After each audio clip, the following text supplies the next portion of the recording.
इस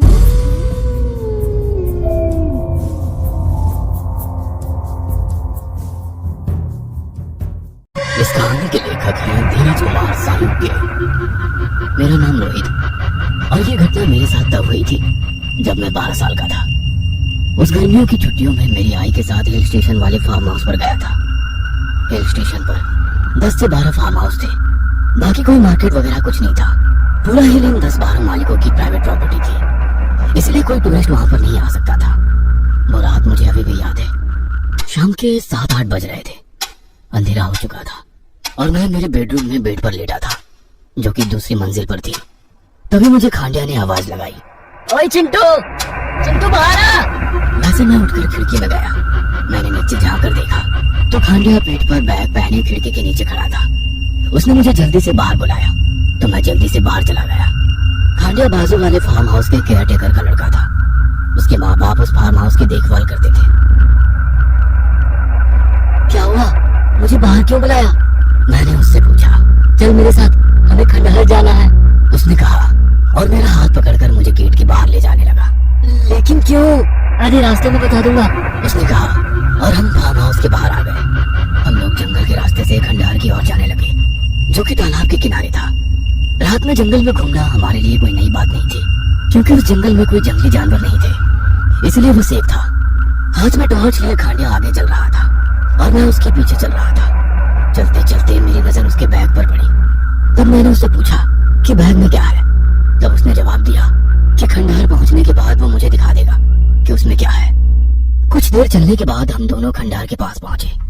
उसके बाद वो खंडहर के बाहर एक जगह पर ठहर गया और खुश होते हुए बोला, यही वो जगह है। और फिर एक झाड़ी के अंदर घुसकर वो एक कुदाल और फावड़ा लेकर बाहर निकला। उसने फावड़ा मेरे हाथ में दे दिया और बोला, चिंटू, हमें इस जगह पर खोदना है। मैं खोदता हूँ, तुम बस मिट्टी बाजू में करना है। लेकिन खंडिया, क्यों खोदना है? क्या है जमीन के नीचे? कुछ दिनों से मुझे एक सपना बार बार आ रहा है। सपने में मैं और तुम किसी जगह पर गड्ढा खोदते हैं और फिर हमें इस जगह से मूर्ति का एक सर मिलता है। अरे यार, क्या तुम भी? सपने कभी सच नहीं हुआ करते। कुछ नहीं मिलने वाला यहाँ पर, चलो वापस चलते हैं, मैंने उसे कहा। लेकिन वो बस यही कह रहा था कि उसका सपना सपना नहीं बल्कि भविष्य है। उसने मुझे दोस्ती की कसम दी, इसीलिए मैं उसका साथ देने के लिए तैयार हो गया। हमने गड्ढा खोदना शुरू कर दिया और कुछ ही देर में हमें उस गड्ढे से एक मूर्ति का सर मिला, जिसके सर पर 2 सींग थे। उसकी आंखें बड़ी थी और वो खुला हुआ था। उसके जानवर जैसे लंबे दांत थे।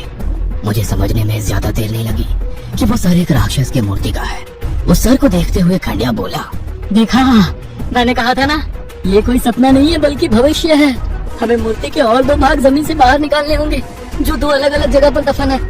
उसके बाद हमने 2 अलग अलग जगह पर जमीन खोदी, जहाँ पर हमें मूर्ति के और 2 भाग मिले। एक सर से नीचे कमर तक का भाग और दूसरा कमर से पैरों तक का भाग। लेकिन मुझे विश्वास नहीं हो रहा था कि खंडिया को कैसे मालूम कि उसी जगह पर वो मूर्ति के टुकड़े मिलेंगे। इसलिए मैं इस बात पर यकीन करने के लिए मजबूर हो गया कि उसने सच में सपने में भविष्य देख लिया था।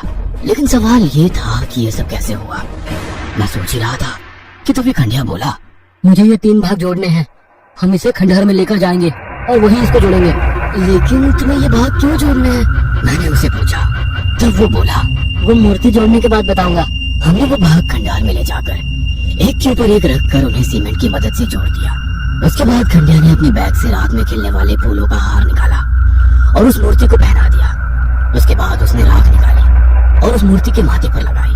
खंडिया, ये तुम क्या कर रहे हो? अरे दिख नहीं रहा है, मैं इसकी पूजा कर रहा हूँ। लेकिन ये तो राक्षस है और पूजा तो सिर्फ भगवान की होती है। मेरी एक इच्छा भगवान पूरी नहीं कर रहे हैं, इसीलिए मैं इस खंड राक्षस की पूजा कर रहा हूँ, जो जरूर मेरी इच्छा पूरी करेगा। ऐसा कहते हुए उसने बैग में से एक छुरी निकाली और फिर उसमें से उसका पालतू खरगोश बाहर निकाला, जिसका नाम गुड्डू था। वो गुड्डू को हाथ में उठाकर मूर्ति के सामने खड़ा हो गया और फिर उसे हवा में उठाकर बोला, मालिक, ये मेरा गुड्डू मुझे बहुत प्यारा है, लेकिन सिर्फ आपके लिए मैं इसकी बलि चढ़ा रहा हूँ। बदले में आप मेरी वो इच्छा पूरी कर दो। इसका मतलब खंडिया गुड्डू की बलि चढ़ाने वाला था। मैं खंडिया को गुड्डू की बलि चढ़ाने नहीं दे सकता था, इसलिए मैंने उसे रोकने की कोशिश की, लेकिन उसने मुझे धक्का दिया और मैं दीवार से जा टकराया और नीचे गिर गया। तभी खंडिया बोला, मालिक, बलि स्वीकार कीजिए। और उसने छुरी से गुड्डू का गला काटा उसके गले से खून की पिचकारियां निकलने लगी और खंडिया का चेहरा खून से भर गया। खरगोश उसके हाथ में तड़प रहा था, लेकिन खंडिया ने उसके शरीर से निकल रही खून की पिचकारियां उस राक्षस के मुंह के अंदर लगाना शुरू कर दिया। उसके बाद उसने खरगोश के टुकड़े टुकड़े कर दिए और मूर्ति के चारों ओर बिखेर दिए। उसके बाद उसने उस मूर्ति को झुककर प्रणाम किया और मेरी तरफ आया। चिंटू, तुझे लगे तो नहीं? उसने मुझसे पूछा, लेकिन मैं उस पर बहुत ज्यादा गुस्सा था, क्योंकि उसने अपने एक अंधविश्वास में एक मासूम खरगोश की बलि दी थी। मैंने उसके सवाल का कोई भी जवाब नहीं दिया और मुंह फुलाकर मैं फार्म हाउस की तरफ चल पड़ा। खंडिया मुझे मनाने की कोशिश कर रहा था, लेकिन मैंने उसकी एक नहीं सुनी। जब मैं मेरे फार्म हाउस में पहुंचा तो खंडिया मेरे पीछे से मेरा हाथ पकड़ा और मुझ पर चिल्लाते हुए बोला, चिंटू, तू समझ क्यों नहीं रहा है? मैंने जो कुछ किया है मेरे और मेरे माँ की खुशी के लिए किया है। गुड्डू से मैं भी बहुत प्यार करता था, लेकिन मेरे पास और कोई चारा नहीं था। तभी उसकी आवाज सुनकर उसके पिताजी वहाँ पर आ गए। वो शराब के नशे में धुत थे। क्यों रे रईस की औलाद, किधर मरने चला गया था? हैं? तेरी माँ कब से तेरी फिक्र कर रही थी? वो नशे में झूलते हुए बोले, माँ फिक्र कर रही थी तो आपकी क्यों जान निकली जा रही थी? रोज की तरह हमारे पैसे से दारू पीकर सो जाते। बदतमीज, बाप को ज्ञान देता है। ऐसा बोलकर उसने खंडिया को चपेट लगाई। मार लो, जितना मारना है मार लो, कल से आप मुझे मार नहीं पाएंगे। खंडिया उनकी ओर देखकर गुस्से में बोला, क्यों, कल मर जाएगा क्या तू? हैं? चिंटू, तभी मुझे मेरी माँ ने आवाज लगाई और वो बगीचे में आ गई। कहाँ गया था इतनी देर से? मुझे कितनी चिंता हो रही थी तुम्हारी। आई ने मुझसे कहा, कैसी हो चिंटू की मम्मी? उसके पिताजी ने मेरी आई की तरफ देखते हुए बोला। उसकी नजरें मेरी आई की तरफ किस नजर से देखती थी वो हम सब जानते थे, लेकिन आई खंडिया और उसकी मम्मी की ओर देखकर उनकी गलती को नजरअंदाज करती थी। ठीक हूँ, आई ने कहा और वो मेरा हाथ पकड़कर मुझे अंदर ले जाने लगी। अरे खाना खाया क्या चिंटू की मम्मी? वो पीछे से चिल्लाए। मैंने गुस्से से मुड़कर उनकी ओर देखा। चिंटू आगे देख, गंदे लोगों के मुंह नहीं लगते। आई ने कहा और वो मुझे अंदर ले गई। उस रात मैं बस खंडिया की बेरहमी के बारे में सोचता रहा। मैंने सपने में भी नहीं सोचा था कि खंडिया इतना बेरहम हो सकता है। गुड्डू हमारा सबसे प्यारा खरगोश था, मैं उसे बहुत प्यार करता था। उस रात मैं जैसे तैसे सो गया। सुबह किसी औरत की रोने की आवाज सुनकर मैं नींद से उठ गया। वो औरत बहुत ही दर्द में रो रही थी। उसका रोना सुनकर मैं डर गया। जब मैं होश में आया तो मुझे पता चला कि वो आवाज खंडिया की मम्मी की है और मैं भागकर खंडिया के फार्म हाउस की ओर गया। फार्म हाउस के बाहर पुलिस वैन खड़ी थी। मैं गेट से अंदर चला गया। आगे लोगों की भीड़ थी, लेकिन दाईं ओर मुझे कुछ लोगों की आवाज सुनाई दी। मैंने उस ओर देखा तो वहाँ दो पुलिस वाले शेरू की लाश के पास बैठे हुए पंचनामा कर रहे थे। शेरू खंडिया के पिता का पालतू कुत्ता था। उसका सर पत्थर से कुचला गया था। वो देखकर मैं बहुत ज्यादा घबरा गया। मैं सोचने लगा कि शेरू को इस तरह से कौन मार सकता है।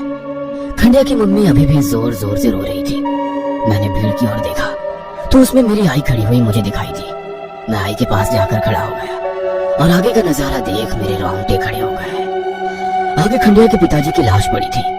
उनका गले का मांस गायब था और चेहरे पर खरोंचे थी, जेब मुंह से बाहर निकली हुई थी। खंडिया की मम्मी लाश के सामने बैठी रो रही थी। खंडिया लाश से दूर बस अपने पिताजी की लाश को घूर रहा था, लेकिन उसके चेहरे पर अपने बाप को खोने का कोई गम दिखाई नहीं दे रहा था। क्या है खंडिया के पिता के मौत का राज? खंडिया ने आखिर कौन सी इच्छा उस राक्षस से मांगी थी? और क्या खंड राक्षस की कथा सच है? इन सभी सवालों के जवाब जानने के लिए अगला भाग जरूर देखें। ये कहानी आपको अच्छी लगी हो तो हमें सब्सक्राइब करें, हमारा इंस्टाग्राम और फेसबुक पेज जरूर फॉलो करें। और हाँ दोस्तों, सब्सक्राइब करना भूलना मत।